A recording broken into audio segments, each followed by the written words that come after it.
गोविंदाय नमो नमः, गोविंदाय नमो नमः। 2026 की जय। आज एकादशी भी है। जैसे हम देखते हैं कि बाहर संसारी लोग किस तरह से आज अपना पुराना साल गवा रहे और नए साल की शुरुआत कर रहे हैं। लेकिन भक्त क्या करता है, हर मौके पर चौका लगाता है। श्रील प्रभुपाद जब अमेरिका में थे तो एक समय पर ऐसा ही हुआ कि न्यू ईयर की बात चल रही थी। अमेरिका में तो ऑलरेडी न्यू ईयर ही, जैसे हमारा भारत का तो वैसे देखा जाए तो कुछ नहीं है, लेकिन फिर भी अभी उधर की जो फिलोसॉफी हम लोगों ने अपने ऊपर थोप ली है। प्रभुपाद को पूछा हमको क्या करना चाहिए। प्रभुपाद बोले रात भर कीर्तन करो। क्या करो? रात भर कीर्तन करो। बोलो हम एक भक्त के लिए कोई ऐसी स्थिति नहीं जो जूनी है। एक जो भगवत भक्त होते ना, प्रॉपर जो भगवान को समर्पण है, उनके लिए कोई भी स्थिति जूनी नहीं है। चाहे 2025 आज चला जाए, 2026 आए, लोग उसका उत्सव मना रहे। नासिक में भी फिर भी ठीक है। हम लोग बम्बई में पूरा जीवन गया हम लोगों का। हम जानते हैं कि जब 25 यानी कि जब 31 बोले तो 30, 31 और 1 तारीख, ये 3 दिनों में लगातार इंसान एक तो 80% यूँ पकड़ लेना, जो सात्विक के सत्वगुण वाले वो बात अलग है। लेकिन ज़्यादा करके लोग, जैसे पीने वाला इंसान क्या सोचता है, साल भर कुछ नहीं किया अभी कर लेता भाई आज तो मुझे कोई रोकना नहीं, आज मेरा दिन है। देखो पीने वाले का आज पूरा माहौल है, नहीं उसके लिए आज एक सुवर्ण माहौल है। उसको लोग भी उसको बोलते बोले जान दो कि आज किसी का सुनने वाला नहीं है। हालांकि पीने वाले के लिए तो कोई दिन फिक्स नहीं है, वो तो 12 महीने पीता रहता है, बात अलग है। उसी तरह से एक भगवत भक्त के लिए कोई दिन फिक्स नहीं है। वो हमेशा क्या करता है, उठता बसता भांडता कांडता हरि बोला, भगवान नाम लेना है। वो हर क्षण एक ही उसके दिमाग में होता है कि मैं कैसे भगवान का सेवा और भगवान का नाम कीर्तन का प्रयास करता रहूं। इसी को कहते कृष्ण कॉन्शियसनेस, कृष्ण भावना। हमारे जो मूवमेंट है भगवत भक्ति का मतलब क्या है कि हमेशा भगवान की भावना में लीन रहना। फिर जैसे आज हम देखते काफ़ी हमारे मंदिरों में, जैसे पूना में है, बम्बई में है, लोग रात में से 12 बजे नाम कीर्तन करते हैं रात में। लेकिन नासिक में तो पॉसिबल है नहीं, क्योंकि अगर 12 बजे नाम कीर्तन करने निकलेंगे तो लोग बोलेंगे भैया हमको सोने दो, आप भी सो जाओ, क्योंकि यहाँ पर इतना माहौल नहीं दिख रहा है। लेकिन पूना है, मुंबई है, दिल्ली है, यहाँ पर नए साल बोले तो धूम धड़ाका होता है। 2 साल पहले तो दारू इतनी बिकती है, 2 दिन पहले, क्योंकि क्या होता है 31 को एक नेम लागू ये होता है कि आज के दिन बाहर है, ऐसा कुछ शुरू नहीं होता। तो लोग क्या करते हैं 2 दिन पहले अपना स्टॉक भर के लेते हैं कि भैया पता नहीं उस समय मिलेगा कि नहीं मिलेगा। यानी कि एक इंद्रिय भोग वाला इंसान अगर हर मौका छोड़ता नहीं है अपना भोग लेने के लिए, उसी तरह से एक भक्त भी कोई भी क्षण अपने जीवन का व्यर्थ नहीं गंवाना चाहता। वो एक ही सोचता है कि मैं किस तरह से भगवान का भजन और बढ़िया से बढ़िया करूं।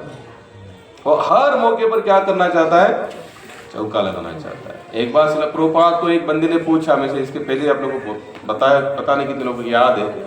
एक इंसान ने कहा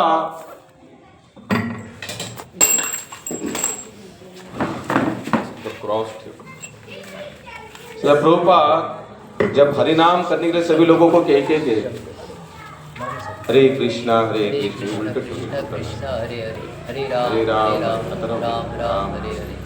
हरे कृष्णा कृष्णा कृष्णा हरे हरे, हरे राम राम राम हरे। श्रील प्रभुपाद को एक जन ने कहा, प्रभुपाद की फिलोसॉफी क्या है, हम लोग जो प्रचार करते हैं क्या कहते हैं, आप हर संडे आ रहे हैं, हम लोग आपको क्या बता दें ज्यादा कौन सी बात आपके सुनने में है, नाम लो। क्यों नाम लो? नाम की सेवा कुछ, लेकिन इसका बेनिफिट क्या है, जिंदगी भर नाम क्यों लेना चाहिए? हाँ, मुक्त हो जाएंगे या तो फिर वैकुंठ को प्राप्त करेंगे। यह भागवत भी वही बता रहा है, संत समागम भी वही बताते हैं, संतों की वाणी से भी वही उत्तर आता है। क्या है कि जिंदगी भर अगर हम लोग भजन करते रहेंगे तो मृत्यु के समय कहाँ जाएंगे? भगवत धाम जाएंगे। यानी कि हमको कौन लेने आएंगे? विष्णुदूत लेने आएंगे। हम कहाँ चले जाएंगे? भगवत धाम जाएंगे। तो भगवत धाम जाने से होगा क्या? वापस नहीं आएंगे। वापस आना नहीं। आता नाही येणे जाणे सहज कुंडले बोलने। कुंडले का मतलब क्या होता है? बस अभी हम बोलना हमने बंद कर दिया क्योंकि अब हम ऐसी जगह पर जा रहे हैं वहां से हमारा आना नहीं है। तो प्रभुपाद भी हमेशा इसी तरह से लेक्चर में बोलते थे कि भाई हमको भजन करना चाहिए मृत्यु के समय पे।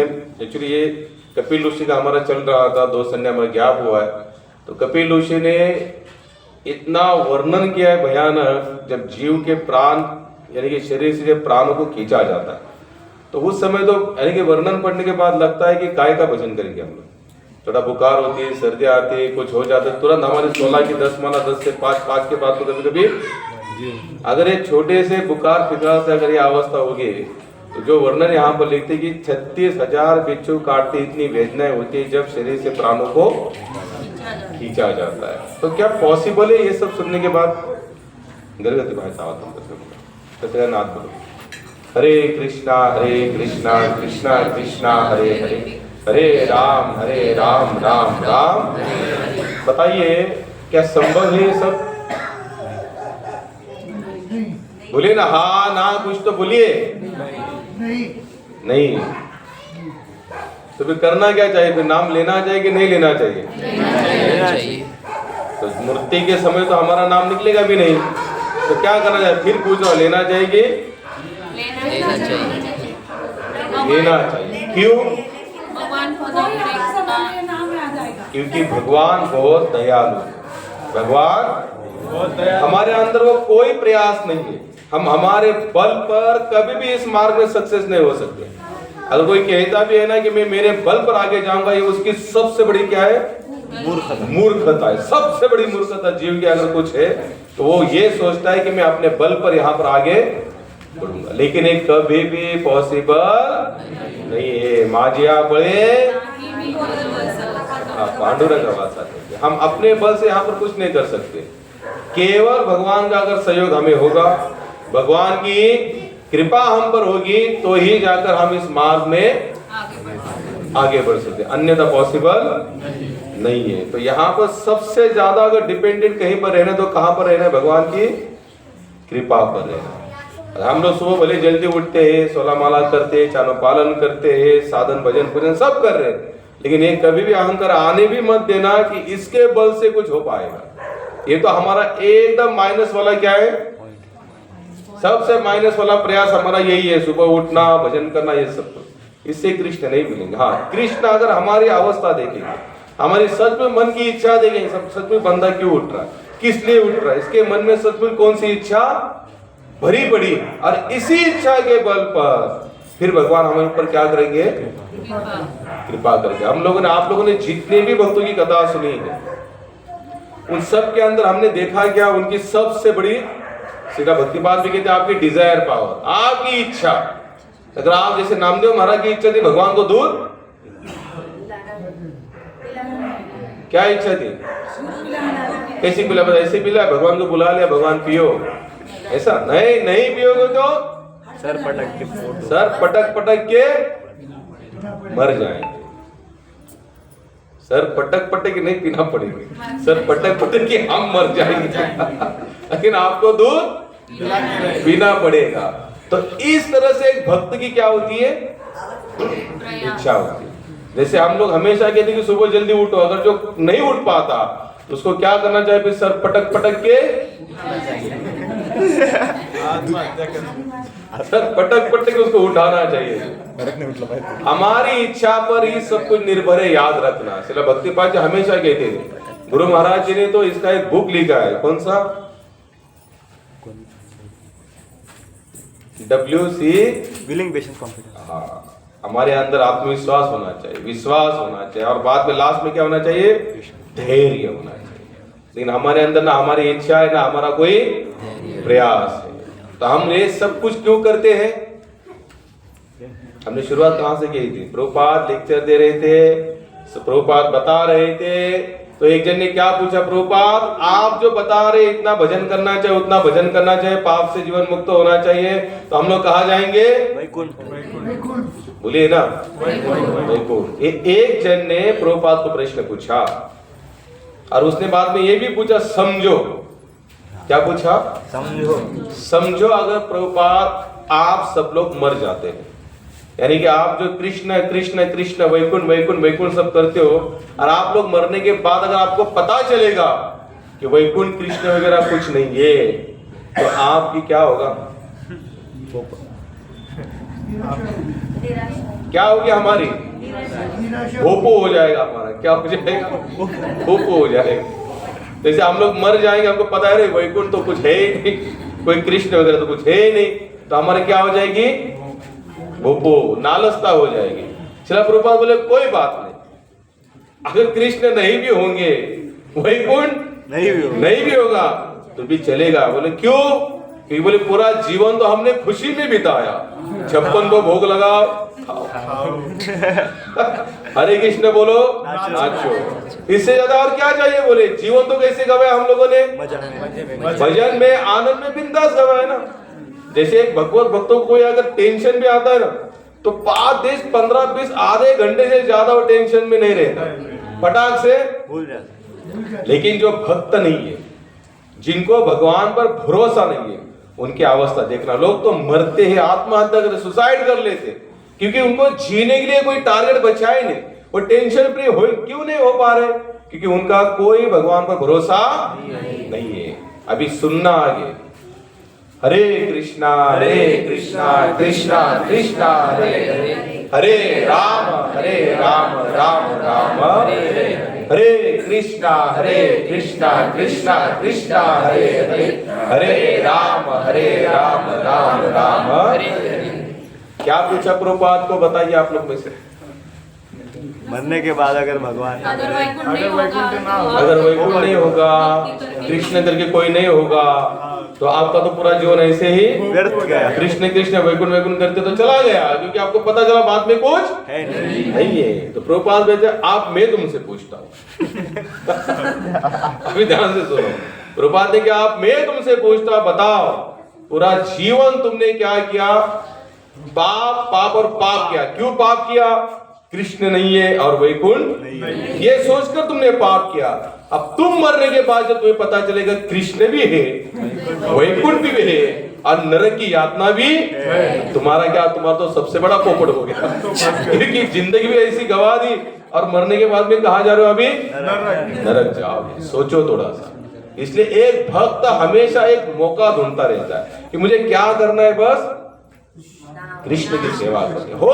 कैसे किसी भी अवस्था में वो क्या सोचता है? केवल कृष्ण की सेवा करना, कृष्ण की सेवा करना। वो कोई भी मौका नहीं छोड़ता, वो अपने गुण और अवगुण दोनों का भगवान की सेवा में लगाता है। कौन से गुण और अवगुण? प्रभुपाद तो पूछा, प्रभुपाद आपके इस मार्ग में आने के लिए आप कहते कि इतना इतना नियम का पालन करना चाहिए, अगर हमसे नहीं हो पाता तो? प्रभुपाद बोले कोई बात नहीं, फिर भी करो, आओ यहाँ पर, क्योंकि आने से क्या होगा? कृष्ण आपको क्या बनाएंगे? क्लीन बनाने के, उनके पास वो बड़ी फैक्ट्री है, वो आपको उठाकर आपके अवगुणों को वॉशिंग मशीन में डाल देंगे, धोकर गुणवान बनकर आप कैसे आओगे? भक्तिबाजी तो यहां तक बताती, इस पूरे मार्ग में शुरुआत से लेकर अंत तक नुकसान कहीं पर नहीं है। कहीं पर आपको नुकसान दिख रहा है? यहाँ पर नहीं। कोई हो सकता है किसी के अंदर ज्यादा गुण हो, किसी के अंदर कम गुण हो, किसी के अंदर अवगुण हो, लेकिन फिर भी नुकसान नहीं, क्योंकि इस मार्ग में क्या है? आप जहां बैठेंगे तो क्या सुनेंगे? कथा सुनेंगे। किसी भक्त के साथ चर्चा होगी तो भक्त का बोलने का पूरा टारगेट, सारांश क्या होगा? भगवान को समर्पण जाओ भैया, भगवान का भजन करो, जो होना है वो होने दो। आप इसी उलट दिशा में जाइए। उलट दिशा में मीन्स किसी संसारी व्यक्ति के साथ में बैठिए, वो कभी आपको ये नहीं बोलेगा भगवान पर भरोसा रखो भैया। वो बोलेगा भैया वो भी ठीक है, वो भी अपनी जगह पर है, लेकिन हमें भी कुछ करना पड़ेगा। मैं ये नहीं कह रहा कि भक्त आपको पूरी तरह से ये करेगा, यानी कि कर्महीन बनाएगा। भक्त भी आपको बताएगा नहीं हमको ये पर्टिकुलरली करना ही करना पड़ेगा, लेकिन उसका पूरा टारगेट कहां पर होगा? भगवान की कृपा पर निर्भर होगा।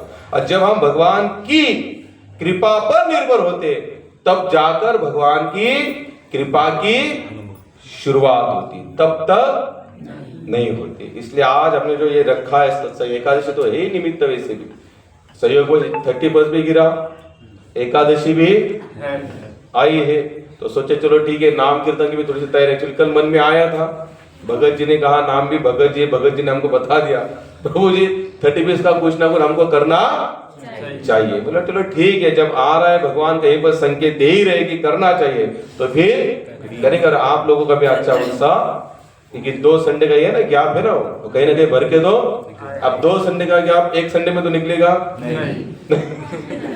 आज भी करेंगे और संडे के दिन में तो 2 संडे का गैप 2 संडे में भरकर आ जाएगा। आएगा कि नहीं? आएगा। हम लोग आज देखेंगे कपिल ऋषि का जो हमारा ये चल रहा था, तो उसी को थोड़ी सी चर्चा करेंगे, गृहस्थ और ग्रह में भी, क्योंकि लगभग हम सभी 1-2 बच्चों को छोड़कर तो कोई ब्रह्मचर्य है नहीं यहाँ पर।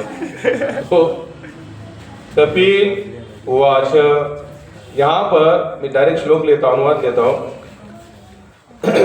गृहस्थ 2 प्रकार के होते हैं, ध्यान से सुनना। कितने प्रकार के? 2 प्रकार के। अभी आप ही लोग डिसाइड करना कि आप कौन से प्रकार वाले हो। गृहस्थ तो 2 प्रकार के होते, एक होता है गृहमेधी और एक होता है गृहस्थ। गृहमेधी का जीवन का लक्ष्य इंद्रिय तृप्ति रहता है और गृहस्थ का आत्म साक्षात्कार। यहाँ भगवान गृहमेधी के संबंध में अथवा उस व्यक्ति के विषय में बोल रहे हैं जो इस जगत में बना रहना चाहता है। उसका कार्य है कि आर्थिक विकास के लिए धार्मिक अनुष्ठान करके भौतिक लाभों का भोग करे और अंततः अपनी इंद्रियों को तुष्ट करे। उसे इससे अधिक और कुछ नहीं चाहिए। ऐसा व्यक्ति धनी बनना है तथा अच्छी तरह से रहने और खाने पीने के लिए जीवन भर कठोर श्रम करता है। वह किसी पुण्य कर्म के लिए, पुण्य कार्य के लिए कुछ दान देकर अगले जीवन में स्वर्ग लोक को जा सकता है, किंतु वह आवागमन को रोकना नहीं चाहता और न संसार की दुखों का अंत देखना चाहता है। ऐसे व्यक्ति गृहमेधी कहलाते हैं। ये कौन है? गृहमेधी। क्या वर्णन आया उनका? भोग के लिए तत्पर रहते हैं। गृहमेधी का वर्णन क्या आया? पैसा कमाना, पत्नी, बच्चे, संसार में छोटा सा नाम, सम्मान, प्रतिष्ठा, इमेज, छोटा मोटा कार्य को लोगों के आंखों में थोड़ा सा अपना एक क्या बनाओ, इमेज बनाओ। ये लक्षण किस व्यक्ति के? अब प्रॉपर श्रीमद् भागवत के अनुसार गृहस्थ किसे कहते हैं? गृहस्थ वह व्यक्ति है जो अपने परिवार, पत्नी, बच्चों तथा कुटुंबियों के साथ रहता है, किंतु उनसे कोई लगाव नहीं रखता। वह साधु या सन्यासी न बनकर पारिवारिक जीवन बिताना पसंद करता है, किंतु उसका मुख्य उद्देश्य आत्म साक्षात्कार प्राप्त करना या कृष्ण भक्ति के पद तक पहुंचना रहता है। किंतु यहाँ कपिल देव गृहमेधी के विषय में बता रहे हैं जिनका लक्ष्य भौतिक संपन्न जीवन बिताना है और जिसे वे यज्ञ, दान तथा सत्कर्म द्वारा प्राप्त कर सकते हैं, सदकर्म द्वारा प्राप्त कर सकते हैं। वे अच्छे पदों पर आसीन होते हैं, अतः वे अपने पुण्य कर्मों की कमाई का उपयोग करते हैं और बारंबार इंद्रिय तृप्ति के कार्यकलाप करते रहते। प्रहलाद महाराज ने कहा है पुनः पुनश्च चर्विति चर्वनानम। वे चर्वित को पुनः चर्वित करना पसंद करते, समृद्ध होते हुए भी पुनः पुनः भौतिक यातनाएं झेलते, किंतु ऐसे जीवन का परित्याग करना नहीं चाहते। आज हम नए साल में अगर हम लोग ग्रस्त है तो हमें कुछ संकल्प लेकर आगे चलना चाहिए। हम लोग कुछ ना कुछ निमित्त तो ढूंढते हैं, कुछ ना कुछ संकल्प लेने के लिए। तो हम लोग भी क्या करेंगे? कल से कौन सा शुरू हो जा रहा है? 2026। तो 2026 में हम लोग भागवत के अनुसार गृहस्थ या गृहमेधी बनने का प्रयास करेंगे। गृहस्थ, तो गृहस्थ बनने के लिए क्या करना है? यहाँ पर परिवार के साथ भक्ति, परिवार के साथ भक्ति में लगना है। किसके साथ? परिवार के साथ। और जो परिवार जिनका नहीं आता, ये कपिल ऋषि बता रहे हैं यहाँ पर। कपिल ऋषि क्या बता रहे? वो ज्यादा उनके बारे में सोचता, रीजन नहीं खड़ा करता। कि ये मेरे सास आए, ससुर आए, पत्नी आए, बच्चे आए, दोस्त आए, कुछ लेना देना मैं तो कितने लोग कहता है अगर कोई संडे के दिन उसी समय पर कोई आना चाहता है तो उसको डायरेक्ट एड्रेस मंदिर का देना, मंदिर का भेजो, तो क्या होगा, आपका भी बेनिफिट होगा प्लस उसका भी। लेकिन हम लोग रीजन, मैं आपको सच बताता हूँ, जो रीजन ढूंढना चाहते उनके लिए रीजन है, जो रीजन ढूंढना नहीं चाहते उनके लिए कोई रीजन नहीं है। लेकिन हम लोग ज्यादा भरोसा हमारा कहां पर है, रीजन पर। अगर हम लोग भजन करना चाहते हैं, सत्संग में आना चाहते हैं, यहाँ वहां के, मैं आपको लिख के देता हूं, लोग धीरे धीरे आपके साथ वही लोग खड़े होंगे जो आपको आत्म साक्षात्कार के लिए प्रेरित करेंगे। आप लोग अपना एक स्वभाव बना दो, क्या बना दो, उसमें से अगर आपको कृष्ण भक्ति में जीवन वाला स्वभाव बना दो, कृष्ण को प्राप्त करने वाला स्वभाव बना दो, आपके साथ वही लोग खड़े होंगे जो आपके हित चिंतक होंगे। क्योंकि एक भक्त कभी भी किसी भी व्यक्ति का अहित नहीं चाहता। आप लोग देखना कभी, ये मेरे खुद के जीवन का अनुभव है। बहुत से हमारा तो पूरा लाइफ बॉम्बे में चला गया था, तो कोई बस वही लोग आज हमारे साथ में है जो इस मार्ग में लगे हुए हैं या कुछ ना कुछ हमेशा उत्साहित करते रहते हैं। और वो लोग पूरी तरह से छोड़ के चले गए जिनको इनका कुछ लेना देना। आज मैं अपने में खुद के दोस्त देखता हूँ, यानी कि उनका कोई जीवन का लक्ष्य नहीं है, पत्नी, बच्चे, खाना पीना, रहना, उठना, बैठना, सोना, बस खत्म। इससे ज्यादा उनके जीवन का कोई टारगेट नहीं है। सबसे अगर प्लस पॉइंट क्या होगा तो हमारे साथ वही लोग रहेंगे जो हमारे हित चिंतक है। हमारे हित चिंतक में कैसे हित चिंतक, भाई इनकी माला कैसी हो, इनका भजन कैसे हो, इनके बुद्धि में भगवान के विषय में सोचने की प्रेरणा कंटिन्यू कैसे बढ़ते रहे। ये कौन सोच सकता है, केवल जो एक भक्त ही सोच सकता है, बाकी कोई नहीं सोच सकता। तो हमें संकल्प क्या लेना है, जैसे कपिल ऋषि यहाँ पर बता रहे, परिवार के साथ भगवत भक्ति में लगना है। परिवार के साथ, आज समझो परिवार नहीं आता तो ज्यादा सोचना नहीं है, लेकिन हमें अपने हिसाब से कार्य, क्यों, मरेंगे तो परिवार के साथ, मरने वाले नहीं। कैसे मरेंगे, अकेले ही मरेंगे। अकेले क्यों मरेंगे, अकेले ही मरेंगे। क्यों, क्या मरेंगे, मरना तो अकेले, कोई साथ में आने वाला नहीं है। अगर कोई पूछता भी है, अगर मैं जा रहा, मैं कहूंगा आ रहे हो क्या साथ में, प्रभु जी आप चले जाओ, अब आगे बढ़ो, हम तुम्हारे साथ। आप आगे बढ़ो, हम कपड़े मार लेंगे। ये संसार का नेम है। एक महात्मा की कुटिया में एक भगत रोज आते थे, यंग लड़का था एकदम से, तो वो हमेशा कहता था महाराज जी मैं शादी नहीं करने वाला, महाराज जी मैं शादी नहीं करने। महाराज जी में लगा यार ये ओरिजिनल ब्रह्मचारी, ओरिजिनल ब्रह्मचारी है, ये भक्ति मार्ग में आगे बढ़ने वाला है। अब मैं ऐसा, आप लोग ये भी मत सोचना कि हम लोग क्यों ऐसे ही बस प्रेरणा करते रहते, जिसकी जैसी सोच या इच्छा, सोच भी नहीं बोल सकती, इच्छा पर भी निर्भर होता है। तो महाराज जी के साथ उसका अच्छा जम गया, लेकिन वो अपने माता पिता के लिए एक ही संतान थे। अब एक ही संतान होते तो माता पिता के पूरे सपने का बोझा एक पर ही होता है, क्योंकि कुल का दीपक भी तो जलना चाहिए या बढ़ना चाहिए, चलना चाहिए। हमारी क्या होती है, सोच होती है। अच्छा बताए, हमारे कुल के थोड़े पीछे जाते हैं। आप लोगों को कितने लोग याद आ रहे हैं अपने कुल के, कहां तक याद आ रहे हैं आपके कुल के, माता पिता, दादा दादी, परदादा परदादी, मराठी में पंजा, खापर पंजा, बस इसके पीछे हमें कुछ पता ना, यानी कि पीछे वाला कुल तो हमें पता नहीं। अब हम सोच रहे कि हमारा कुल आगे कंटिन्यू बढ़ना चाहिए। हम मूर्ख की बात है, हमारा भी 2-3 पीढ़ी बस याद रहेंगे, फोटो टंगा रहेगा, निकाल देंगे, बोले भाई हटा दो, पता नहीं ये दो लेयर कहां से है, कहां पर था, हमें बताइए।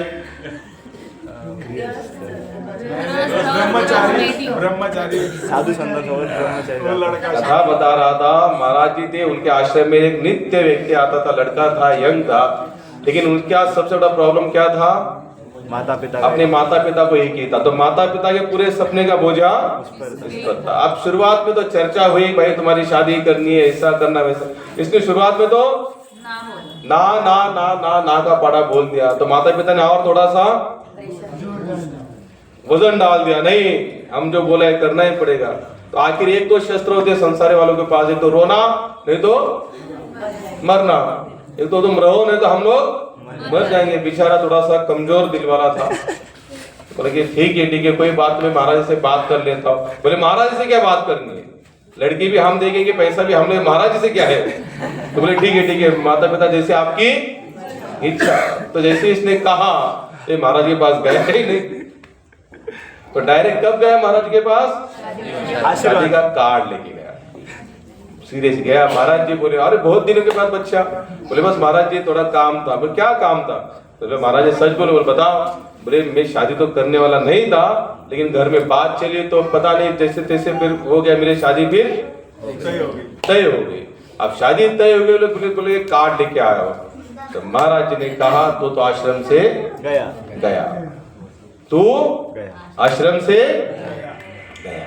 अब उसके तो ध्यान में आया नहीं कि महाराज जी ने ऐसे क्यों कहा आश्रम से गया, क्योंकि अगर सचमुच अगर आपकी अर्धांगिनी अगर भगवत भक्तिमय जीवन जी रही तो कोई दिक्कत नहीं है, लेकिन बहुत मुश्किल है, क्योंकि आशा अपेक्षा इच्छा है भ्रम साठ है, जैसे बहुत लंबी चौड़ी है। यहाँ पर श्रील प्रभुपाद ने जब दो भक्तों की पहले शुरुआत में शादी लगाई, क्या नाम था प्रभु गर्ग, क्या नाम था, हाँ?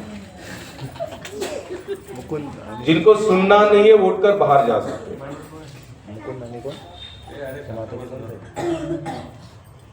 मुकुंद और जानकी। जब प्रभुपाद ने जब शादी करवाई इन दोनों की, तो काफी लोगों ने ऑब्जेक्शन उठाया था प्रभु जी कि बोले एक सन्यासी का काम क्या है, लोगों को क्या बनाना, हर कोई अपनी अपनी मेजोरिटी बढ़ाना चाहता है। ब्रह्मचारी को लगता है कि जितने भी बच्चे आ रहे सब क्या बने, ब्रह्मचारी बने। सन्यासी को लगता है भाई हो सके उतने ज्यादा से ज्यादा सन्यास देना चाहिए। तो जब प्रभुपाद ने जब दो भक्तों की शादी करवाई तो कुछ लोगों ने ऑब्जेक्शन बोले आप तो सन्यासी और आप सन्यासी होने के बावजूद भी इस तरह से काम। प्रभुपाद ने कहा अगर मेरा बच चले तो मैं इसे हजारों शादी लगवा दूंगा। क्यों? क्योंकि कम से कम जनरेशन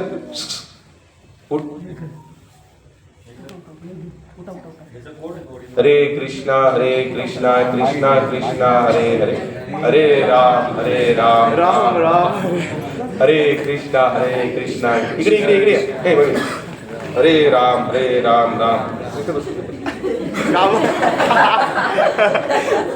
हरे कृष्णा कृष्णा हरे हरे, हरे राम तेव्हा मुलांनो तुम्ही शांत बसाल ना तर आम्ही कॅडबरी आणले टोपात, सगळ्याला कॅडबरी भेटणार, पण शांत बिलकुल बोलायचं नाही। बोलणार का? शांत बसा मला।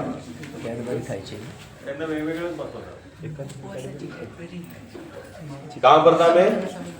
आश्रम से गया। आश्रम से गया। जब आश्रम से गया बोले उसको समझ में नहीं आया। अब ये तो बेचारा चला गया जैसे महाराज जी से आशीर्वाद लेकर, अब शादी तो होना तय था वैसे।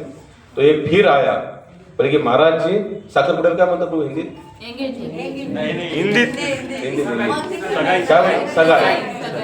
सगाई हो गई। अब सगाई तो आधी शादी मानी जाती पूरी नहीं। तो ये सगाई होने के बाद है महाराज जी मेरी सगाई आप आओगे? ये बोले भैया तू कर, अब तू तो तेरे से भी गया।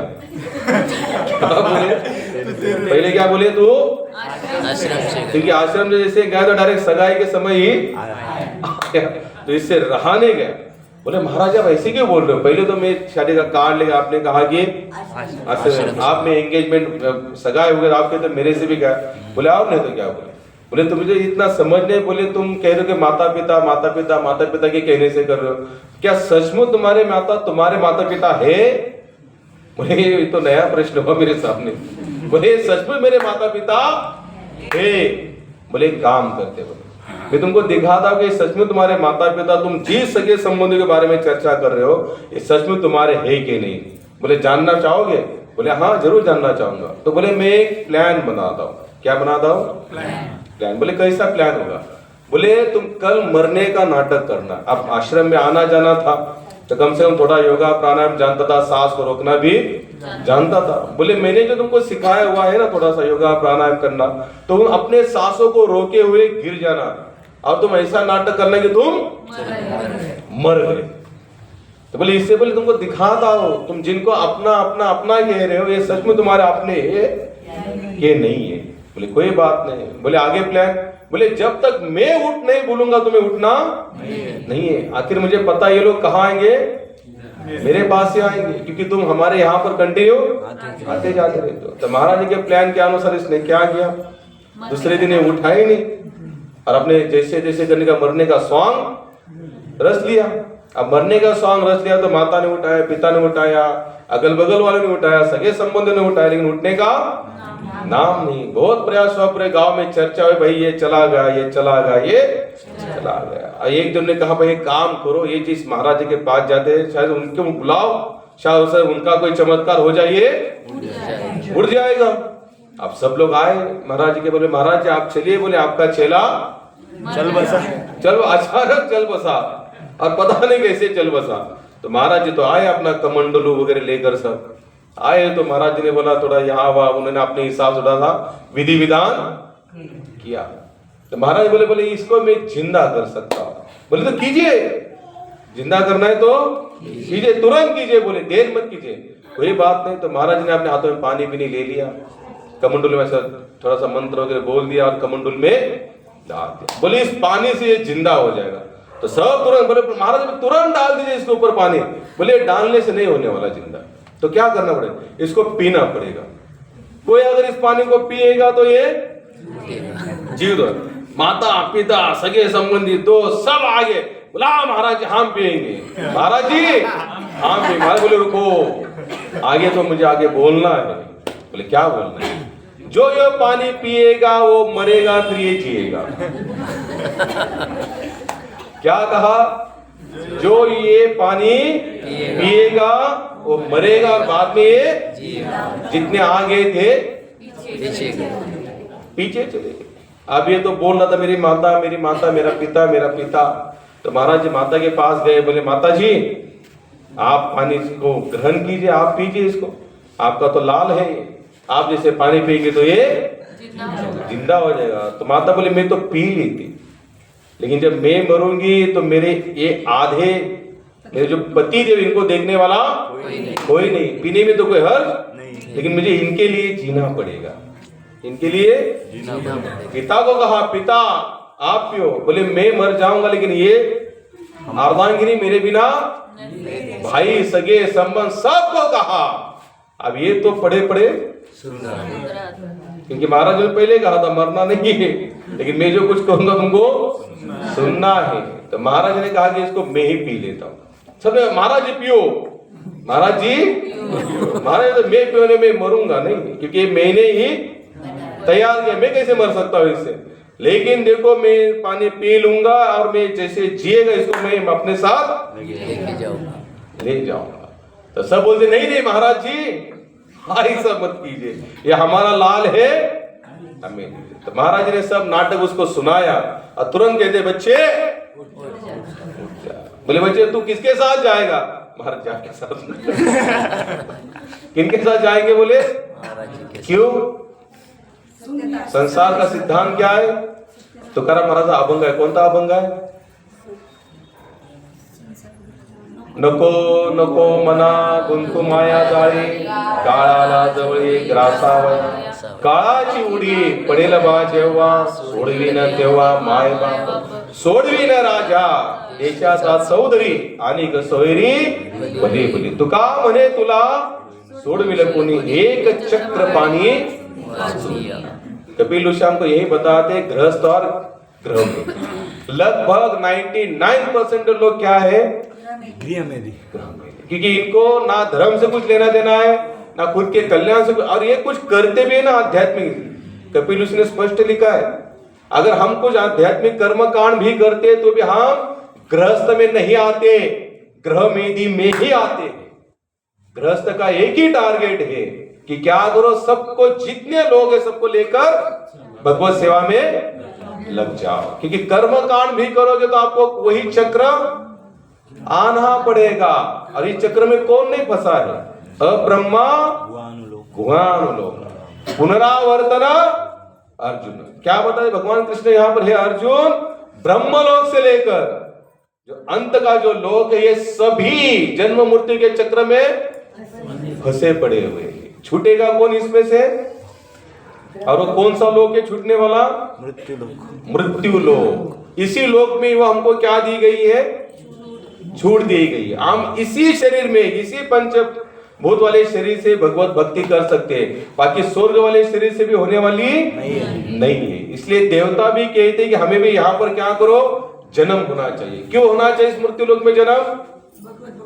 क्योंकि इसी मृत्यु लोक में हमें भगवत भक्ति सुनने को मिलेगी। वहां पर बनी श्रीमद् भागवत के जब शुरुआत करते, ब्रह्मा जी बता दे शुरू हो जाते हैं भागवत के बारे में चर्चा, तो क्या करते हैं? हाँ, देवता लोग क्या लेकर आए? यानी कि ये पक्का हो गया कि स्वर्ग में भागवत नहीं है, वहां कृष्ण कथा, राम कथा, भगवत श्रवण नहीं है। और वो क्या लिखे? अमृत। बोले भागो यहां से, आपको कुछ मिलने वाला नहीं है। जहां जहां जब जब जीव का कल्याण हुआ, इसे मृत्यु लोक से हुआ है। स्वर्ग से भी नीचे आना पड़ा, यहाँ पर भूतल पर कुछ गधा बिधा बनना पड़ा, फिर किसी की कृपा हुई, फिर एक मनुष्य शरीर मिला, फिर कहीं पर सत्संग हुआ, और तब जाकर हमारे कल्याण के लिए हमारे आगे का जर्नी हमारी शुरू हो गई। तो हम लोग सोच सकते हैं कि ये शरीर और ये जो हम जहां जी रहे, ये भूलोक जिसे कहते, ये कितना मूल्यवान है। ये 14 लोग, ब्रह्म लोक से लेके नहीं, 14 लोक में सबसे श्रेष्ठ मृत्यु लोक है। क्यों? इसी भूतल से हम लोग भगवत प्राप्ति कर सकते हैं, दूसरा कोई चांस नहीं है। इसलिए साधु संत भी कहते हमको फिर से जन्म देना। क्यों? लेकिन जन्म के लिए उन्होंने 2-3 संधि, यानी 2-3 शर्तें रखी। कौन सी? भक्तों का संग। भक्तों का संग। क्या होना चाहिए? भक्तों का संग। इसलिए अगर हम नए साल में अगर प्रवेश कर रहे हैं, तो हमें क्या, कौन सा संकल्प लेना है? कभी भी हमारा सत्संग छूटे नहीं। कितने लोग हैं यहाँ पर जैसा? हाँ, आप अगर आउट ऑफ नासिक हो, बात अलग है। नासिक में है, अगर आपके घर में कोई क्या मेहमान आए, तो आपको क्या करना है? कितने लोग तैयार है इसके लिए? चलो ठीक है। अदरवाइज और कोई रीजन है खरीदारी करनी, तो आपको कब करनी है? सुबह में, क्योंकि हम लोगों ने ऐसे भी संडे सत्संग कब रखा है? यानी कि आपको वैसे भी हमने और थोड़ी छूट दे दी है। किस लिए? कि बचा कुचा काम आप संडे में सुबह कर लेना। तो आज से संकल्प लीजिए कि हम एक भी संडे मिस नहीं करेंगे। और हम भी संकल्प ले रहे हैं। मैं कल इनसे बात कर रहा था, राहुल जी से। अभी हम लोग जयपुर गए थे, चिड़ावा करके। जयपुर से 5 घंटे का रास्ता है। हमारे साथ ही 4-5 भगत थे। चिड़ावा गांव में कम से कम 22 साल से नॉन स्टॉप पर डे, हर दिन, प्रतिदिन नगर कीर्तन निकलता है। तो इसके शूटिंग होगी तो भेजना अपने ग्रुप पर। नगर कीर्तन निकलता है, एक दिन भी मिस नहीं। कोविड पीड़ इधर कुछ हुआ, बात अलग है, लेकिन कभी भी उन्होंने मिस नहीं। और आज वहां पर जो 5:30 बजे नगर कीर्तन, सुबह हम लोग 8 बजे नहीं, 5:30 बजे नगर कीर्तन निकलता है।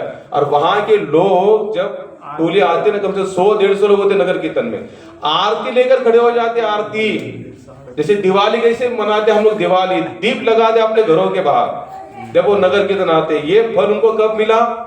22 साल की कंटिन्यू नगर कीर्तन करने से मिला।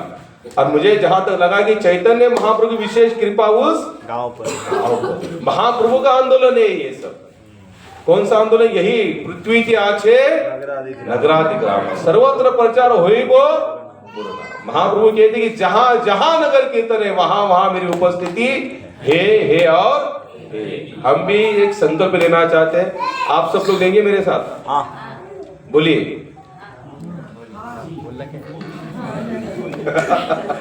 ऐसा नहीं, झंडा बिना नहीं। हम सभी भक्तगण महाप्रभु के नाम संकीर्तन आंदोलन में 2026 में एक भी संडे मिस नहीं करेंगे। किस कारणवश संडे मिस होता है?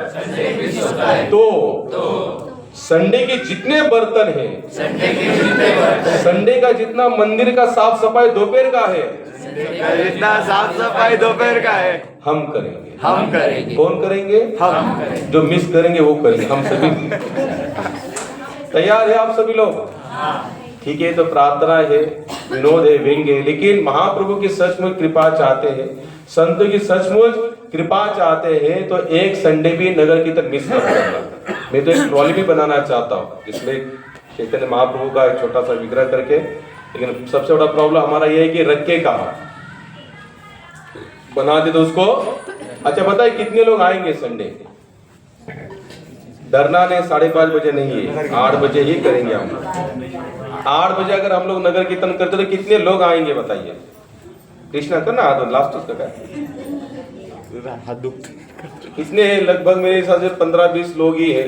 बाकी लोग जो नहीं है तो कम से कम महीने के 4 संडे में से एक आध संडे तो आने का प्रयास जरूर करें। ये भगवान की कृपा प्राप्ति का सबसे सरल साधन है। तो तुकाराम महाराज काय म्हणतात, नाचू कीर्तनाच्या रंगी ज्ञानदीप लावू चाहिए।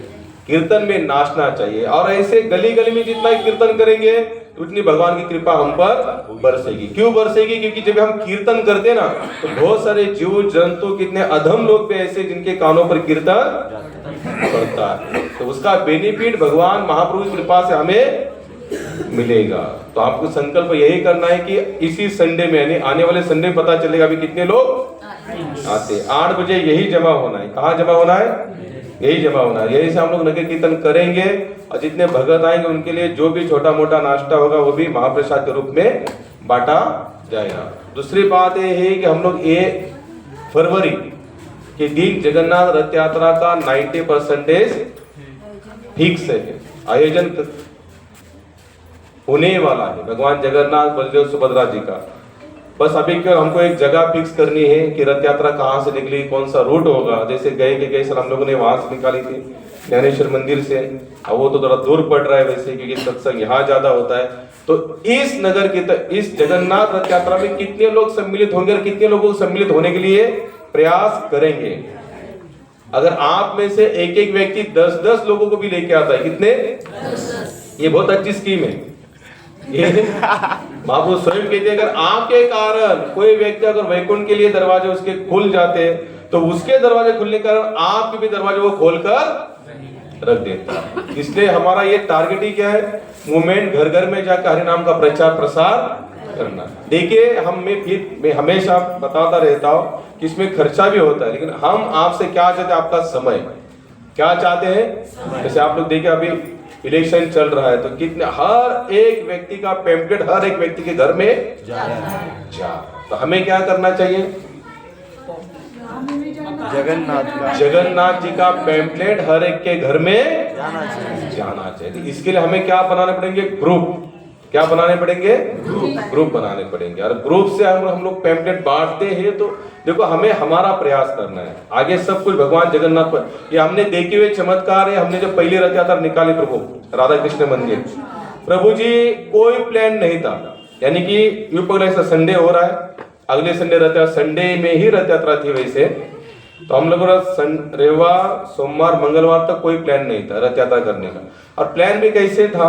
जो राधा कृष्ण मंदिर है, हाथ गाड़ी लानी थी, उसको सजाना था, भगवान जगन्नाथ को बिठाना था, और मंदिर को ही 3 परिक्रमा करनी थी। अब जगन्नाथ का चमत्कार देखिए, आज जिसका बर्थडे है सत्या, अपना सत्याश्रय, वो आदिकेशव, ऐसे 4-5 भगत ने बोला कि प्रभु जी करेंगे तो थोड़ा सा बड़ा।